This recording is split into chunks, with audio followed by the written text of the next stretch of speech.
Once again, welcome to Chicago Jewish Cafe.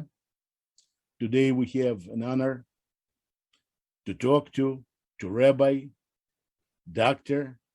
Джoshua Berman, who we're going to talk about the Hebrew Bible and how a modern Jew can think about it. Why does Torah provide multiple versions of its laws and stories? Is the accounts given in Tanakh, that is Hebrew Bible, historically correct? Was there an Exodus? Can a Jew,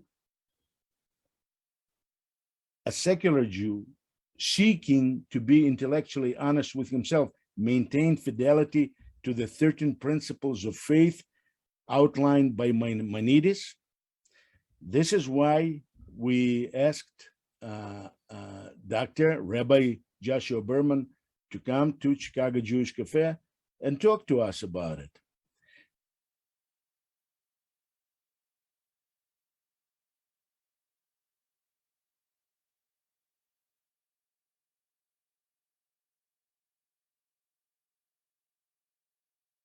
JB, welcome to Chicago Jewish Cafe. Thank you, Alexander, and greetings to all our friends and viewers in Chicago and beyond. Let's start. First of all, I want to tell everybody that you have authored a great book, the name Ani Ma'amin, and that is Biblical Criticism, Historical Truth, and the 13 Principles of Faith. It was published last year. We're going to provide a link to it below our video after we are done with this interview. And I think many people should purchase it if they're really interested about themselves as Jews, as people, and as members of humanity. JB, I want to ask you a question. There's, out of 13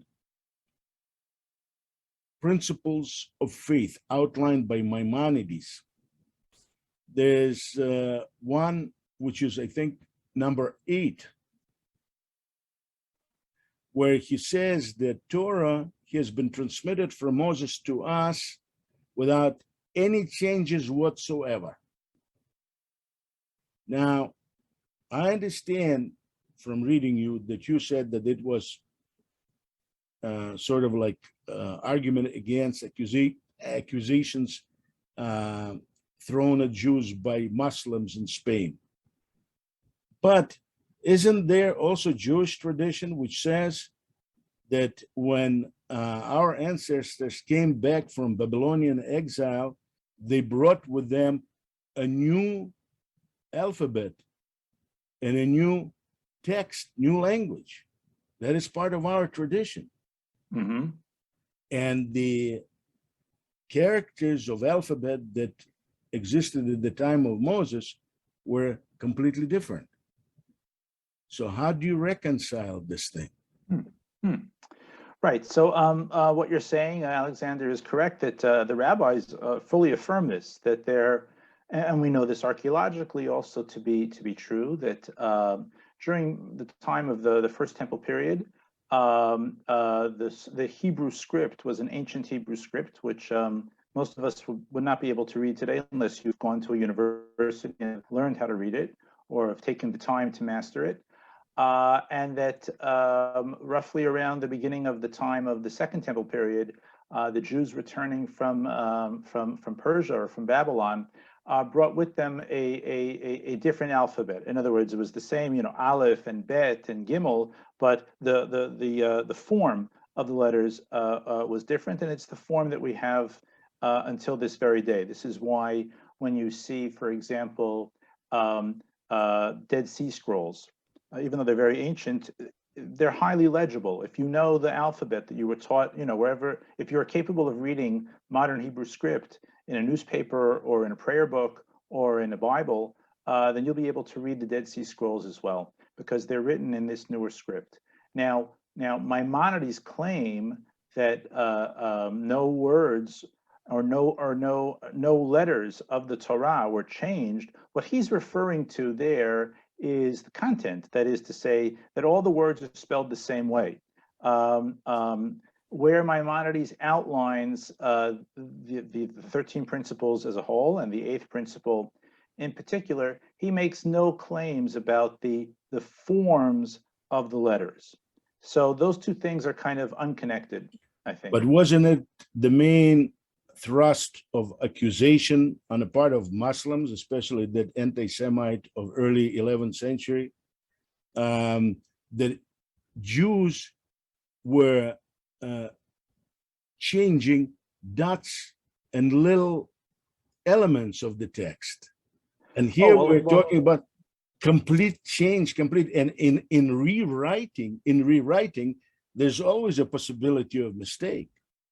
Oh, any copying, any copyist, even if the letters are the same form, we know, and that was the basis of the accusation against us. Yeah, well, okay. What that's referring to is, there's been a long-standing tradition in Muslim thought that the Torah is in fact a divine document, but the Jews have falsified it. That is, there's an original Torah somewhere out there which is perfect from the Muslim perspective, but the Jews over time had added things, taken things out, falsified things, so that the Torah that we Jews have, as far as a long-standing tradition in Muslim thought is concerned, is now invalid because it's been falsified. But that claim, and they often ascribe much of the falsified material to Ezra, in the 5th century, let's say BCE. That claim is that we have actually, in the terms of the content of the text, have falsified things. But I'm not aware that and this is my ignorance, but I'm not aware, from what I do know, that the Muslim claim of Jewish falsification of scripture has to do with changing the form of the letters themselves. The way I understand it and the way I read that guy's text, it's exactly what he's talking, at least that's what he's starting with. And then he takes it from there. He goes and says, well, there's more than this was changed. I'm not familiar with that section of the particular theologian that we're speaking about here is a very prominent figure in Muslim thought. His name is Ibn Hazm, who lived in the 11th century in Cordoba. And he has a whole treatise about, how wicked the Jews are. And it's as anti-Semitic as anything written in the 20th century. And a long critique of the Torah, which is actually longer, more systematic, and more comprehensive than, let's say, the critique of the Torah that was rendered by Benedict Spinoza in the 17th century, who's often thought of as the father of modern biblical criticism.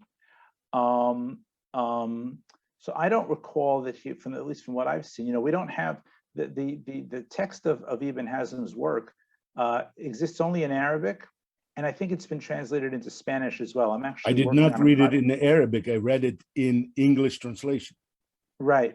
So I'm curious where you found that. You can find it on Wikipedia. In Wikipedia, right? So I'd have to see this.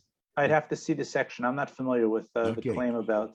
In any case, I'm interested in the basic concept of 13 principles. I mean, here we have, for several thousand years, no Jew allowed himself to make an outline of principles the Jews were supposed to believe. Now, we know that Rabbi Akiva, when asked about it, said, well, love your neighbor as yourself is the main principle, and then everything else, and then Hillel was saying some things, and we also, I would like you, because you're a great student of Maimonides, to explain to me why Maimonides was put under harem by French rabbis.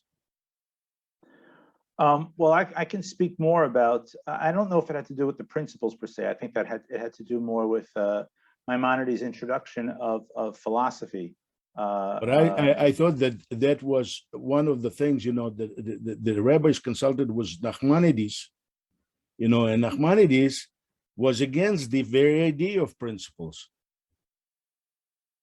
I haven't seen Nachmanides' objection. There are others, though, that objected to it. It's a very fascinating topic, the whole topic of a catechism of beliefs, a creed of beliefs, of statements, that we as Jews have to, sign off on. And if you sign off, you're a good Jew, and if you don't sign off, you're a bad Jew. This notion actually has a very long and convoluted history that you somewhat alluded to. I'll just start off by saying that it's remarkable that in the Bible and in the Talmud, there is no word for belief. No word for, that's pretty remarkable, considering that we think that the Tanakh, the Bible, is all about belief and beliefs, things that you sign off on. And the Talmud certainly also must be about that. There is no word for a belief, what we call a belief, the belief that, fill in the blank. You mean there's no word for emunah? That's right. That's right. You don't find it in that in the sense that we use today. What is a person's belief, or what Rav Sadia Gaon, right, who's living, I guess, in the 10th century, he wrote a book about beliefs called Emunot, Videot, beliefs and opinions. But the use of those terms is something that he made up. That didn't exist beforehand. Now it's important to realize that even though in earlier periods there was no word for this, when you have in a culture the absence of a word, that says a lot. It says that there's some gap between where we are and where they are. Okay, it does not mean that beliefs weren't important at all. We have to understand what it is that was different back then than now. And I think that, and by the way, in ancient religions, all the ancient religions, ancient Egypt, ancient Mesopotamia, Ugarit, Hittite religion, all these ancient religions, none of them have a word for beliefs. None of them. And this is not an accident. So we need to understand, where did beliefs begin? Beliefs really begin, having a word for beliefs, begins with Christianity. And the reason that none of these older religions, whether we're talking about Judaism, or biblical religion, or whether we're talking about, ancient Egyptian religion or Babylonian or Assyrian religion, is this. It is not immediately apparent that having a catechism, a creed, is really the right way to go. The best way for me to explain this is with an illustration. If I were to say to you, Alexander, or to any of our viewers, let's say I'm speaking to people who have been married for a long time, okay? And I say to you, what are the 10 most important ideas about marriage, okay? Now, I don't know, I've been married almost 30 years. I'm sure many people out there have been married even longer. And if you were to, just shoot out that question to me point blank, Rabbi Berman, what are the 10 most important ideas about being married? I don't know. I would think I would start. I'd have to. The truth, I've never thought about it. I couldn't tell you what the number one is, or the number two, or why number two is number two and not number one. And the reason is this: if you say something like, I guess, I don't know, somewhere up there must be communication, communication between spouses. Everyone would agree that's yes, communication is very important. However, what do we mean by communication? Does communication mean whatever I'm thinking, I should say? No, I should not say everything that I'm thinking.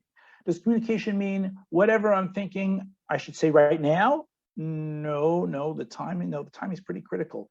So my point here is that, you can try to give something very short and sweet that's important, and communication is important, but what exactly communication means is going to be very dependent on whole range of other things going on between me and my spouse and what's going on and how to say things. And this varies. My point here is that even as everyone can agree that communication is very important, the nitty-gritty of it is so dependent on the specific time and circumstance of what's going on. And it's the same thing. All of these ancient religions held the same thing. It's not that they had no concepts about the gods. It's not that what you felt or what you thought was unimportant. It's that you couldn't legislate it and phrase it in a one-sentence thing. If you want to speak about fidelity to the Almighty, well, then we need to talk about the specific case and the challenges that are going on. And then it becomes very rooted and concrete what it is that we mean when we're talking about fidelity to the Almighty. And so I think that a kind of a lived reality of living out principles, this is always how Judaism functioned, not by formulating them as something that you repeat or you just kind of say by heart and check it off.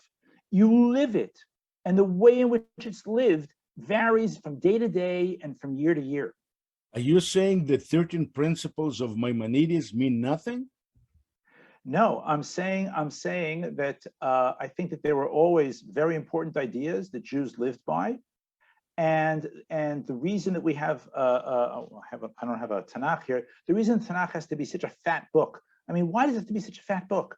Couldn't the Tanakh have just said, here, look, we have about 10, 13 principles. Here they are on one page. Why do I need 1,000 pages? Why? Because what the Tanakh is doing is it's giving you many, many circumstances in which these big ideas are being lived out in specific historical circumstances. And the way, the configuration of it, and the variations of how this is fulfilled, these great ideas, is all time specific and location specific. And so it's the ideas are very important, but they're so important that you need to have all the details fleshed out to really get the an understanding. But Maimonides fleshes them out. Somebody else fleshes them out. A little bit, yeah. So what you have is, and we are having now a divided community. Yeah, much less than in other areas of Jewish literature like law. But so, for example, Maimonides isn't the first one to discuss principles of faith. We have, I think Rav Sadia Gaon has one place where he discusses it, but it's buried somewhere in a text. He didn't, it was kind of like almost a mnemonic device. Here's some nice things to think about God: A, B, C, D, E, F, and G. Another sage living in the Muslim world, Rabbeinu Hananel from Kiruan, has in his commentary to Exodus a list of 4 principles of faith. And this was something that the Christians had developed, the Muslims adopted it. It was a nice way of, it was a kind of a way of focusing people on some things. If you're trying to missionize, as both Christianity and Islam did, then to missionize, it's very helpful to have, listen, folks, this is what you have to sign on to. Here's a little list. You believe this, you're saved. And Judaism was never about missionizing. And this is why maybe we've never really succeeded to missionize, and we've never really succeeded. What is Judaism about then? Judaism is the Almighty's desire to establish a community of righteousness, and these laws are all given in order to form that culture of righteousness. Community of righteous, right? Yeah. Or righteousness. Yep. Yep. Mm-hmm. And did he succeed? Well, that's a good question. Maybe it's a work in progress. I think that we've had our high points and many low points. When you see, for example, at least if scripture is correct in what it tells us, early in his career, Solomon seemed to be doing a pretty good job. The world came up from all around. People were impressed with him, about his wisdom. Despite his 900 wives That's at the end. I said early in his career. That's later in his career. So what happened to him? I'm sorry, we're getting off the topic that I want to talk, but you're bringing those people, and it's well. My reading of First Kings is that success got to him. It's hard when you're at the top of the world to keep things from getting out of balance. Very interesting. That's my reading of it. If God could be wrong about the early part of humanity and he had to flood them, I guess somebody can be wrong about King Solomon as well. Maybe it's not God being wrong about King Solomon. It's about King Solomon being wrong about King Solomon. Okay, so that's fine. But for me, I have to tell you this, that I, of course, believe that Torah, and not only the first 5 books of Moses, but Torah in a wider sense as a collection of sacred Jewish literature from the beginning till now is God-given to us. That is, God using Jews to write the text for Jews and humanity. That's my understanding of Torah. Mm-hmm. But having said that, getting back to these 13 principles of faith, there's things in it that I'm not going to agree with. And Maimonides says toward the end, anybody who disagrees even a little bit with these 13 principles of faith should be hated and ostracized. Yeah, but that was never accepted, Alexander. In other words, what's so fascinating about the 13 principles of faith is that even to this very day, okay, there is no consensus as to the formulation of the 13 principles of faith. You will not find. I understand there's no consensus. That's why I asked, why the northern, the French rabbis, put harem on basically excommunicated Maimonides from Jewish people. Right. So again, I'm not competent to speak about that. Okay. But what you see is that the 13 principles of faith are taken in all sorts of different directions by very many authorities. There were medieval rabbinic authorities that rejected the whole notion, the whole enterprise of principles of faith, because they saw that Jews were concentrating on beliefs and not on performance of the mitzvot, the commandments. The principles of faith have become much more important and significant in the last 200 years relative to the previous 800 years. Why? What happened? Oh, it's very simple. You never have anywhere until the 19th century any notion in any rabbinic writing that if some other than what Maimonides writes, but nobody follows him on this, that if a person is deviating from the 13 principles of faith, then they are ostracized, they are kicked out of the community, they are excommunicated. You can't find a single example of that anywhere. Now, there are beliefs that have very weighty halachic significance. There are certain beliefs that a person has, then if they do ritual slaughter, shchita, then it's disqualified. There are certain beliefs that if a person has, then their testimony in a Jewish court, in a Beit Din, is rendered disqualified. But it's never, the sources for that never use the term, they say, oh, well, this is one of the 13 principles of faith, okay? Well, I understand that those 13 principles of faith were never really no, but so what I'm telling you is that they become very important in the 19th century. And the reason I was building up to this, you were asking, is this. Around the time of the Enlightenment, okay, the late 18th century, then what happens is that now in Europe, the doors of emancipation are thrown open. And Jews have the option of leaving the ghetto, physically leaving the ghetto, and culturally leaving the ghetto. And they do, and they start to do so en masse. And this had never existed before. That is, until about the late 18th century, Jews everywhere had always been observant. It was very rare to find a Jew that didn't observe the commandments, because that's what the whole community was doing. And so what happens is that there becomes a need for the Orthodox community and for Orthodox authorities to kind of create an us-them boundary. Who's in and who's out? Because all these Jews who are now leaving the fold or leaving observance are a threat culturally, or are a threat systematically to those that are still remaining faithful to all the traditions.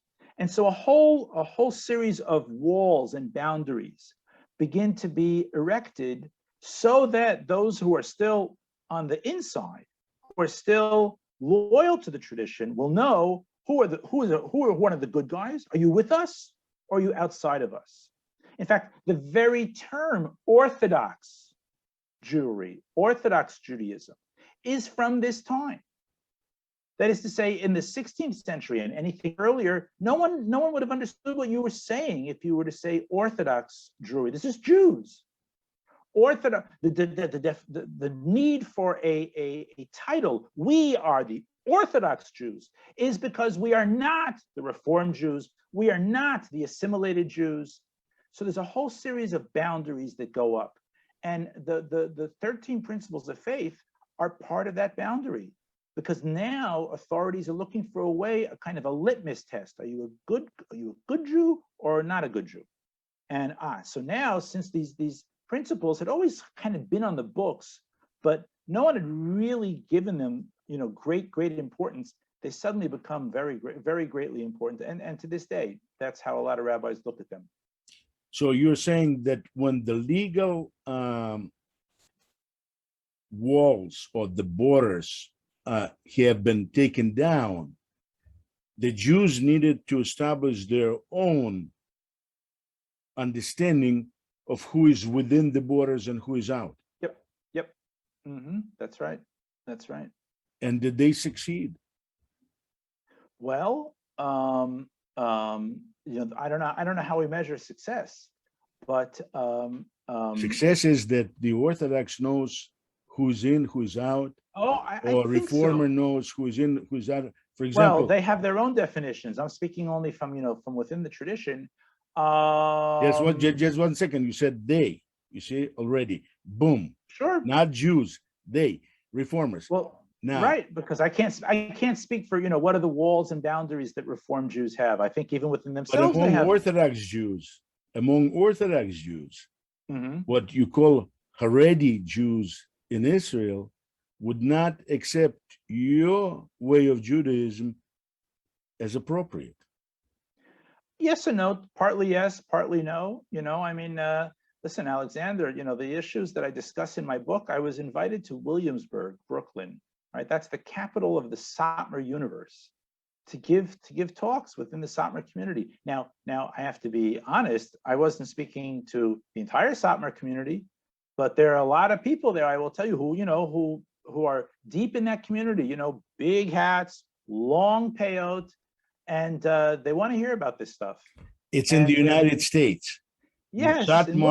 Would Satmar invite you in Jerusalem?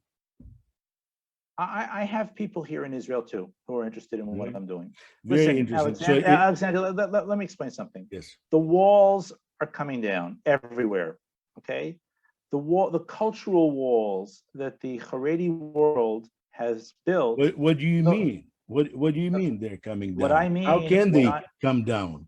What I mean is that in this day and age, more and more people, more than half in the Haredi world, have access to the internet. Once you have access to the internet, the walls begin to have holes in them. There are certain things you can put a filter on. Okay, biblical criticism isn't one of them. There's no filter that I know of that you can put on your computer that keeps out questions about who wrote the Bible, when is it from, doesn't this seem to contradict, etc., etc., etc., and a zillion other questions. And so there is an incredible intellectual ferment that's going on throughout the Haredi world. You don't see it discussed on the front pages of their newspapers, But you go online, and it's happening, I would say, under the stender, as we say, the little benches that they use to hold the books inside the study hall. Lots of questioning going on and lots of curiosity. And I would say, Alexander, that I get a lot of correspondence about my book. More than half of it is from the right-wing part of the Orthodox spectrum, what's called the Haredi world. Why? What is their interest? I know, when I talk to strictly Orthodox, I do not call them Haredi, but strictly Orthodox or whatever it is, scrupulously observant, whatever you want to call it. When I talk to them, I find many problems with their understanding of Torah or Hebrew Bible or the whole thing. They do not know Jewish history. That's number one. They do not know even Tanakh. True. I mean, outside of 5 books, they know nothing. True. Many of them, it's true. Anyway. But this is their approach. I mean, they say, this is what we're expected to know and nothing else. Right. Anything else is a problem. Right. So there are many people like that. And I will tell you that there are many others, perhaps numerically smaller than the group that you're talking about, but a growing population of people who come from those types of worlds, and who really are intellectually honest and view honesty as a key component of serving the Almighty. And therefore, when a reasonable question arises, it's something that they want to get a reasonable answer to. Well, I do not know.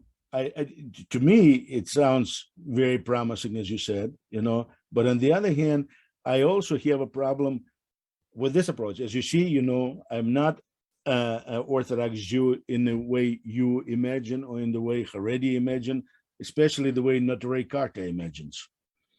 I'm a Jew, the way I see it, I'm a chassid of one mitzvah. What mitzvah is that? I'm not going to talk about now. One mitzvah. Okay. And for me, it's very important. Torah is the source of, it's foundational document of our people, the way I see it. And I see Torah as a gift of God, not simply a gift of God, but a book of instruction from God. Okay. Now, the way I interpret it is different probably than the way you interpret or other people interpret, but that's the way I interpret. And I do believe the Jewish people are the carriers of this book. So far, I think we're in agreement, Alexander. Maybe I'm Orthodox like you are. Well, I do not know if it's good. That was the question, because I know I'm committed all the way till my death. Just kill me now. Tell me, stop being a Jew or kill me. I'd say kill me. But for Jewish people as a whole, I'm concerned about Jewish people, and I'm concerned about strength of Jewish people, and I'm concerned about our unity. Because without unity, there is no strength. I mean, take a look at what's happening now in Israel. Take a look at what's happening in the United States, in Russia even, and even, what am I saying even? I mean, in Russia, Jews just came out from under the stones, under the bricks just recently, and now they're just acting as Jews, thank God, and things like this. But my question to you is, what, you say, the title of the book, I believe, Ani Ma'amin.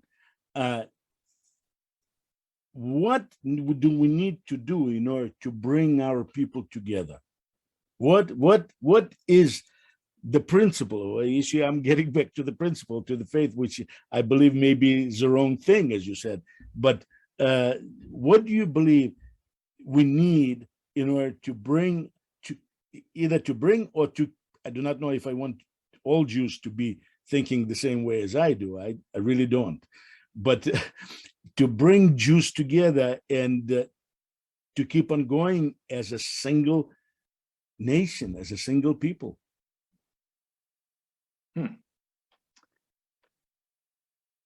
Oh my gosh! I mean, that's a very difficult question to answer.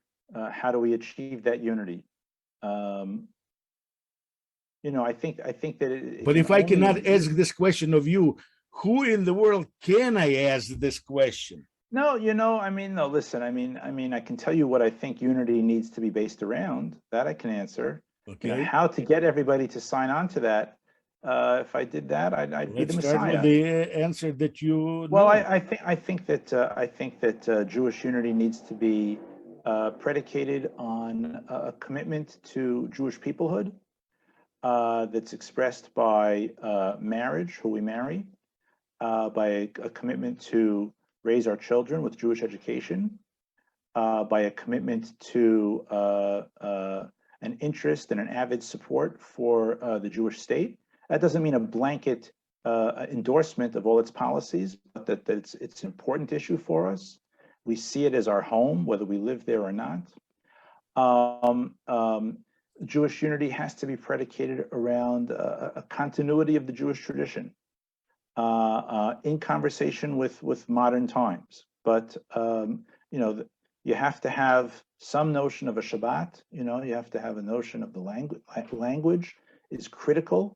Language is critical. Every Jew should have an obligation to study Hebrew, to learn Hebrew. Hebrew is the language of the Jewish people. Language is what holds every culture together. Cultures that have more, that where different people speak different languages have a very hard time functioning together. Very So good. I think that very good. These are all things that I think would be cornerstones of what Jewish people would need to rally around in order for there to be greater unity. Well, basically, I agree with you, except there's one little problem. I disagree with the definition of who is the Jew according to Orthodox reading of Halacha. All right, I didn't mention that, by the way, but okay, yeah. Mm-hmm. I disagree with it. And the reason I disagree with it is very simple, because for the last 1800 years, maybe more, the reading of Halacha, he has denied the fatherhood for children of Jewish fathers and non-Jewish mothers, making them orphans. For me, it's absolutely unacceptable. And not only for me, also for our God.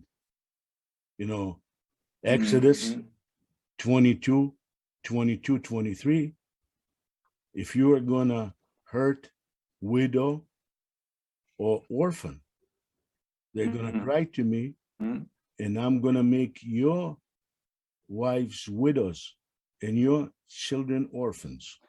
The issue that you raised, Alexander, about dissent, about Jews who feel very connected to Judaism and the Jewish people, but who biologically or genetically have a Jewish father, but not a Jewish mother. This, of course, is a very actual issue here in Israel. And there's a big movement, which I avidly to embrace such people and to find a way to incorporate them into the Jewish people more easily, perhaps, than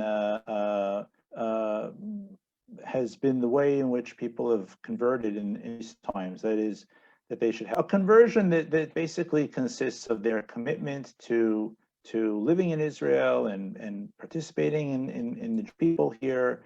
And that's kind of a movement that's. But conversion does not solve. Which is to say that conversion does not solve this problem. Okay, fully so issues, and I thought we were going to be talking about the issues in the book. So okay, let's leave this issue aside. But this is, I just needed to let you know, sure. Because you mentioned certain things that we need to do or around which we can coalesce, and I'm all for it. But there's certain things, that I cannot just simply accept. Just simply cannot accept. And this is the issue of legal orphanage. Cannot accept. But in any case, talking about the validity of Torah for a secular Jew, I started doing Torah after I went as a volunteer to serve in the Israeli army during the Persian Gulf War. Wow. Until then, if anybody would tell me Torah, I would just only smile and say nothing. But when I came back, well, actually from 1989, a year before, when I led 1,500 Jews on march of protest in front of American embassy in Rome, then I understood that without God, without Torah, Jews do not have future. Jews are not people. Wow. Okay. And then I went to, when a year later there was war coming in Persian Gulf, I went as a volunteer. And when I came back, then I became obsessed with this Torah. You know, I guess this is a problem with my personality. And 6 years spending, you know, translating, learning Hebrew, translating it 6 years, then the University of Chicago, a year and a half at graduate school and things like this. And oh, wow. Translating into Russian. And for me, talking to you, as I mentioned before, you know, your work in the area of Hebrew Bible is just absolutely commendable. There's absolutely, I do not know of anybody else that I can mention that I would read with such attention and with such respect. Well, maybe I can name a few other people, but I really liked it, especially, you know, as I said, your introduction to the Casuto's documentary Hypotheses, which to me was a great introduction. And then I start following all your books that you've written and your articles, and I really like it. And that's why, you know, I invited you, because I really wanted to talk to you finally after all these years. I'm honored. I'm honored. Thank you. Yeah. Thank you. So getting back to the way a modern Jew like you and I should look at Torah. Should we look at Torah as all 5 books, that is in their sense, as all 5 books, except the last few paragraphs, as tradition says, given on Mount Sinai to Moses, you know, and Moses basically acting as a secretary? Or should we look at Torah a little bit differently? How should we look at Torah? Well, I let me speak for the tradition. I think the tradition as a whole, when you go back to and look at what all the sources have in common, rabbinic opinions are committed to the notion that the Torah is divine, the 5 books of Moses, and that just generally speaking, that our tradition has a divine source. Exactly who wrote which part, when, which verses, what exactly does it mean when we say it's divine? What is the human role or agency in the creation of the text? Here you have many different opinions. Like, just for example, Abraham ibn Ezra, one of the major medieval commentators on the Torah, whose commentary is printed in every major Orthodox version of the Chumash, of the Torah. He writes somewhere that the nature of the revelation to Moses was kind of like a dream or a vision, and Moses had to convert that into words, but that he converted into words. That's what the Ibn Ezra says, which is different than Maimonides. So that, you know, we have lots of views out there about what exactly revelation meant, about which verses may or may not have been written by Moses. The key thing is to understand the authority that's behind the text. And all rabbinic figures had a commitment that the authority that stands behind the text is the divine authority. You know, our time is coming up, and I have to say, with what you said, the last few paragraphs, I cannot be in full agreement. Mm-hmm. You know, that Torah is our gift from God. You know, how it was done, who wrote it, who put this word or that word, this way or that way.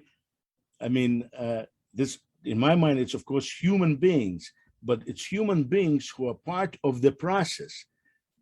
Mm-hmm. With God using us, the Jews, as his span to continue writing this document. Mm-hmm. Mm-hmm. And there are even many sources that will say that even the rabbinic tradition of the oral law is also under some type of divine inspiration. Absolutely. What exactly that means, I don't know. Yeah. I agree. I think that's true. Yeah. As Rabbi, us talking to each other at this moment is continuation of this Torah. Now, whether it's going to become known to future generations is the question. Well, if this podcast does well, maybe it'll get known to future generations. Maybe not. But the thing is that it's not in our hands. You see, it's in the hands of God. Mm-hmm. What ideas, what text, what words end up being patrimony of our people and which just fall by wayside. JB, it was a great pleasure to talk to you. And I hope we'll get a chance to do it again. And I thank you very, very much. And I wish you the very best.